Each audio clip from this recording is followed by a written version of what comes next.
Yeah, I mean, I think that's the beauty of golf and disc golf altogether. Is you're trying to perfect an imperfect sport type of thing. It's there's always something to improve on. No matter how good you are, how bad you are, there's always something that you need to work on. I mean, even from last week, there's little things here and there that I felt like I needed to get better at, and so that's something I worked on this week. So it's just a never-ending process. So it's not like a certain amount of time goes by and I feel like I mastered the game. That's not really how this sport works. And so yeah, it's always transforming, and that's what keeps it fun too.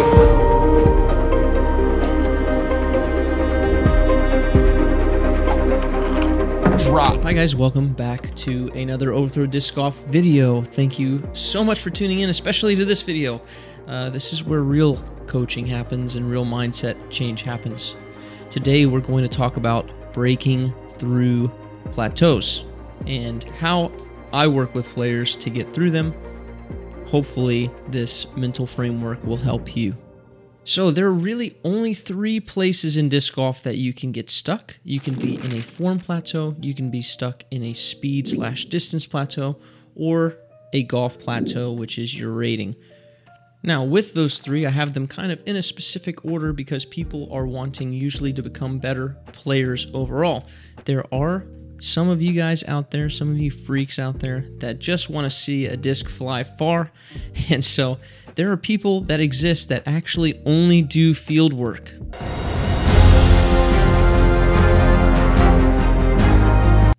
It's crazy.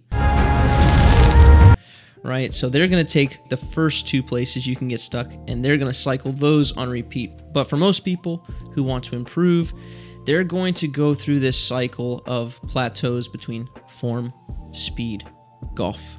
In that order, usually, is the best way to attack your disc golf game for growth. So let's talk about how you get through each of those plateaus individually before we take it into the super important macro view of improving your overall game. So first, form. This, oddly enough, is probably the easiest one to map your way out of. It's very simple. You take video, you look. If you can see what's wrong, then you attack that problem with slow reps, intentional work on camera, and then you start speeding it up. So you start with very, very small chunks. So if we're talking about power pocket, for example, you go to a standstill, you path your arm through very, very slowly. Everyone can do the proper move at about 1 kilometer an hour. So you just start as slow as you have to go, and then you slowly speed it up. Now, if you're not able to self-coach, well, this is probably the biggest reason that most people get a coach, because they want their technique to increase, hopefully so that their distance increases or so that it's more healthy for their body, but they just can't see the technical problems, or they see all the problems and they don't know which one to attack first. So getting out of this hole is very simple. You either look at it yourself or you have someone else look at it for you, find out what the biggest culprit of your lack of results in speed, distance, or your golf game is on the technical side, and then you start slow, you chunk it, you pick it up. So that's form. Now, speed, distance plateaus. Form work does not mean that you will throw further. So for some people, when they do form work, they actually lose distance. Other people, when you give them better form, they have more room to accelerate the disc and they make use of it. So some people immediately see distance gains with form work. Some people see the opposite. You never know what you're going to get, but speed and distance training oftentimes has to be done intentionally after form work to either bring yourself back up to where you were and then pass where you were in some instances. So speed and distance work sometimes looks just like throwing your arm off. We've got a video here, max distance training, where I show you what a session looks like for me to do that. And that's just throwing faster. There's a lot of mental imagery of things like, let me try to break this impact screen real fast with this disc. Let me try to move this sucker faster. It's kind of ambiguous, and this is why I was saying that the form oftentimes is very easy to path out of. speed training, it's a lot of imagery, it's a lot of feel to make a disc move faster. There's a lot of violence to this part. So you can do speed training. You can also do physical training for this. Just get your body stronger, get it more explosive overall, and that can help. Now, to the last plateau, which is a rating plateau. So you can be inside of a rating plateau because you are an Andrew Marweed, for example, right? Where Andrew, who was like 1030 rated, he got every last bit of efficiency out of his form. He has all the shot shapes. He's got good decision making, and obviously is a fantastic putter, right?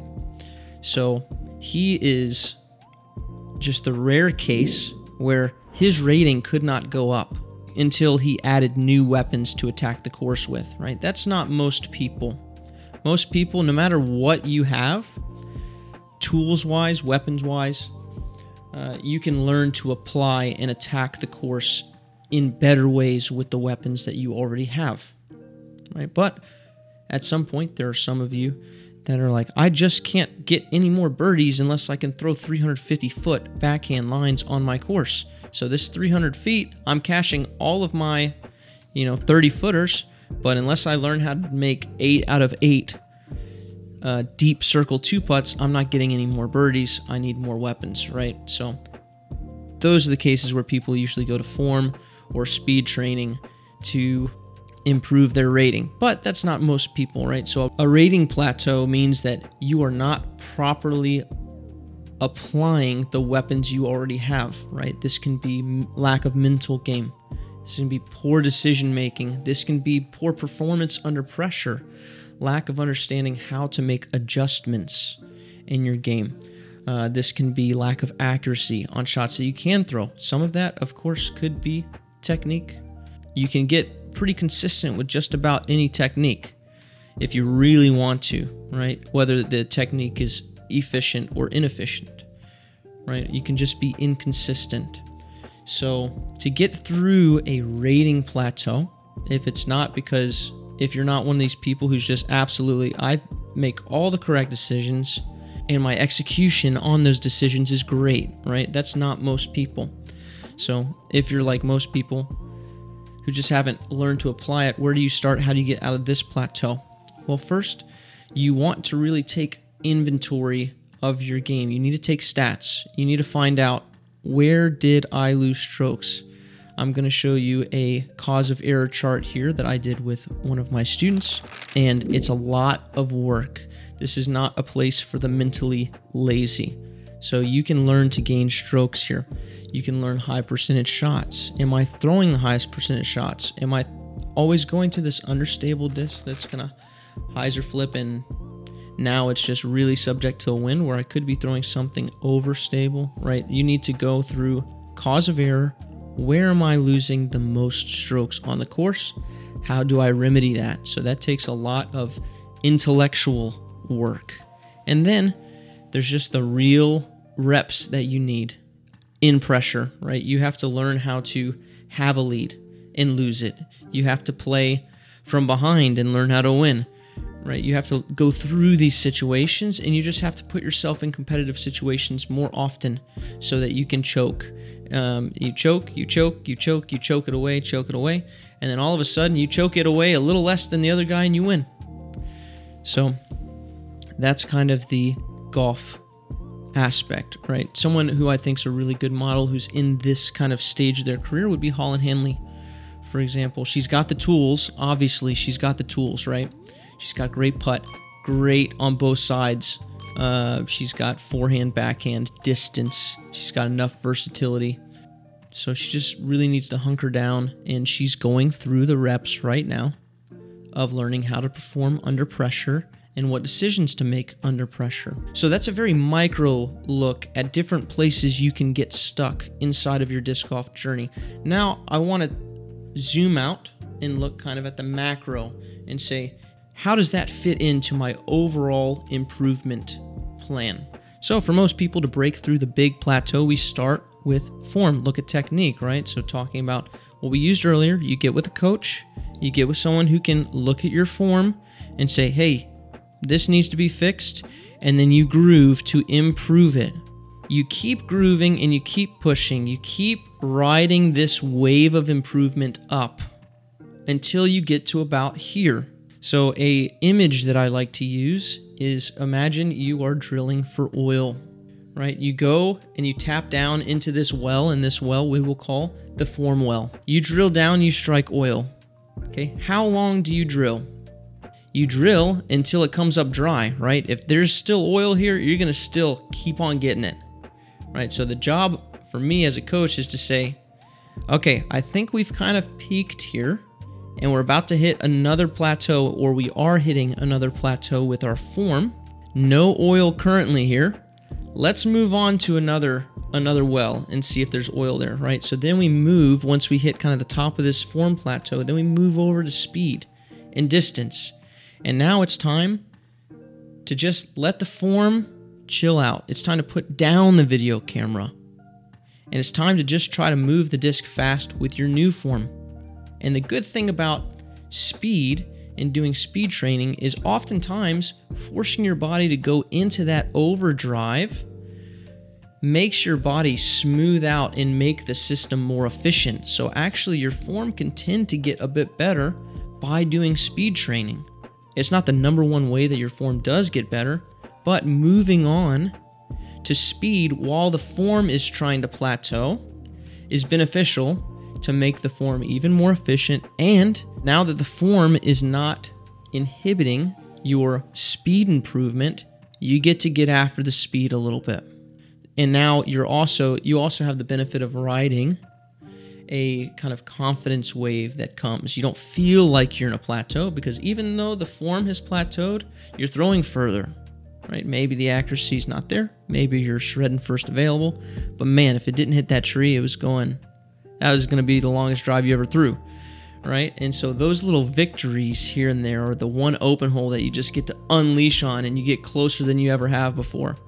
That victory is very confidence-inducing, and you don't feel like your whole game's plateaued because this one part is improving, right? So when we zoom in, it's like, okay, even though the whole game's kind of stalled, my rating's not improving, my technique's not getting better, I am getting better because I'm throwing further.